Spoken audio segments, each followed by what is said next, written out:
to the first of the Summer Art Studio programs. Today we're going to be doing some collage work and making little torn paper birds, inspired by these ones here, which are from a book of ours called 365 Things to Do with Paper and Cardboard. The art supplies we're going to use today are the papers that we'll work on. So either printer paper or colored paper or construction paper if you have it. Another thing that's wonderful to work with if you do have it in the house is cardstock. The heavier gauge paper really is wonderful to work with. We may want to use some newsprint or pages from a magazine for our collage work. But first, what we'll be doing is coloring some papers to work with. So we're going to use porous paper, things like kitchen paper towel or those coffee filters that you may have in the house. Kleenex might even work. These are the two I'd recommend. What we'll do is we'll make them wet, and then we're going to add paint or markers, and they'll sort of spread out. But because we are making something wet, it would be wonderful to have wax paper or parchment paper as well. That way, this will protect your table, but also give the wet surfaces something to dry on safely. Then, of course, we'll need glue to put everything together. I prefer to work with white glue and a paintbrush that, of course, you wash afterwards to spread it around, but you can always use a glue stick. So I've collected the things that I think I'm going to need to color the papers I'm going to use mainly in the collage work. So I've got markers and paints, I've got a bowl of water and a paintbrush, a jug with a bit of extra water, and I've covered my table working surface with first some newsprint and then some wax paper. So let's get started.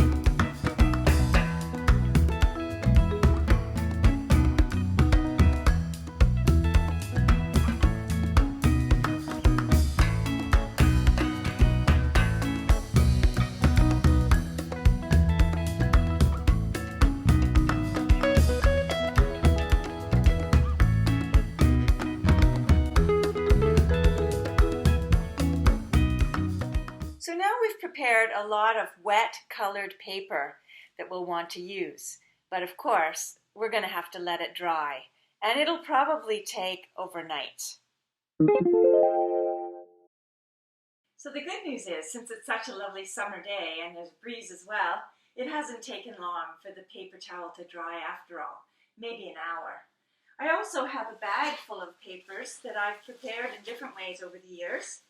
And it includes a whole selection of other paper towels that I've painted.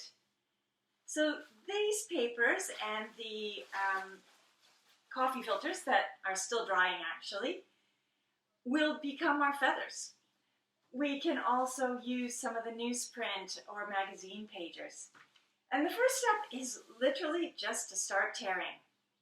And we're not using scissors, we're tearing, because that's part of what gives it the kind of ragged and fun look. Now, when you start to tear your feathers, you may find that it works better in one plane or another, one direction or another. But so that, this way it doesn't seem to tear quite as well as when I do it this way. Oops. Anyway, that way's better. So you just start tearing.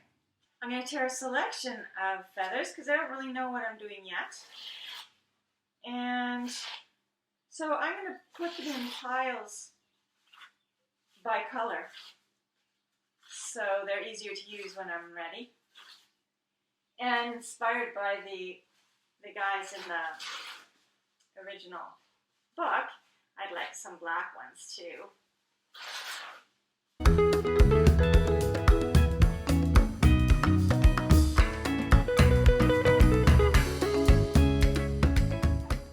So I've prepared a bunch of piles of different colored feathers, including some made with newsprint and some from magazine pages. I found that I could even choose sort of color schemes depending on which part of the image I tore up. So for example, this picture has got lots of blue and green, and you can just tear the page randomly, or you can choose the green sections and the blue sections as you wish. I also mentioned that we weren't using scissors. The exception to that is for some of the finessing things. Beaks, feet, eggs if you want to make them. You will probably find it's easier to do with a pair of scissors. But the main part, we are not using scissors. I'm just going to cut a couple of eggs here. So one from a magazine page and one from some scrap paper. And of course you might do it for the beaks and feet, which you might do at the end.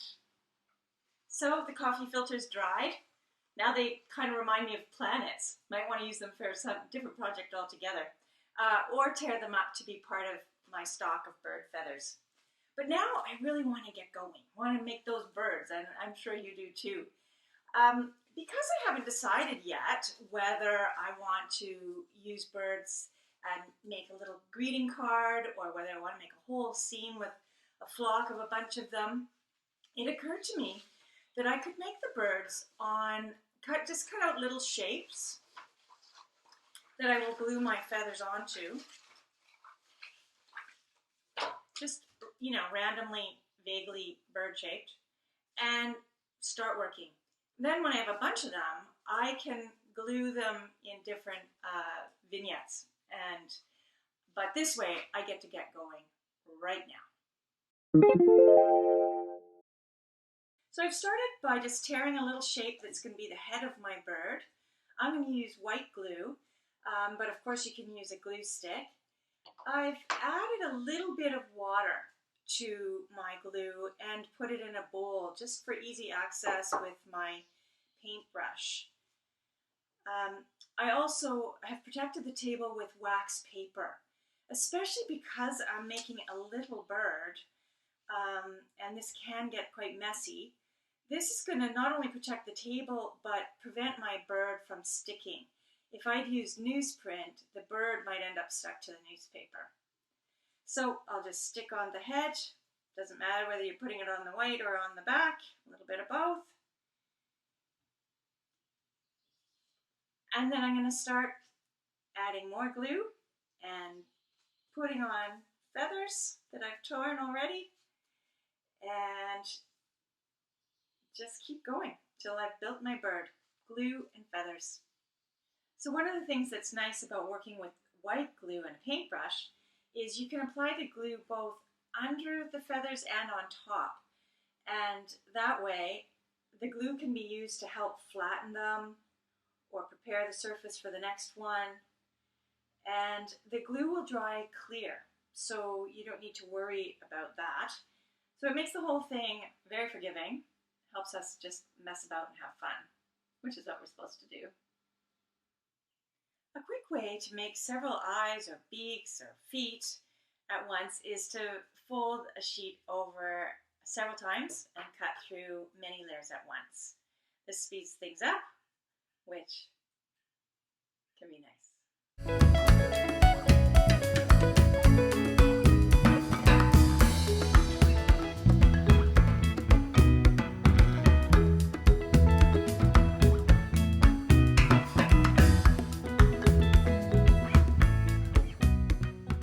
So if you made individual birds the way I did, rather than having them on a piece of paper right from the beginning, now's the time you can do that. So this little bird can become a greeting card for a friend. And I think the colorful birds definitely live in the jungle. It would be something where you could add vines or trees or something to suggest that either before you added them or afterwards when you feel like it. And the crows, I don't know, they seem upset or startled or surprised or something. I don't know, perhaps they were on the telephone wire and suddenly a big sound happened and they've all taken off. They definitely seem a little startled though. As a final thing, don't let me forget. Be sure to wash the paintbrush that you've used in the little bowl. The paintbrush especially will be wrecked if you don't get the glue out in a good time. We'd love to see your art. We're going to post a photo gallery at the end of this series, so please take a few pictures along the way and email them to me. My email will appear at the end of this program. Thank you so much for joining me for this first of 4 summer art studios. See you next week.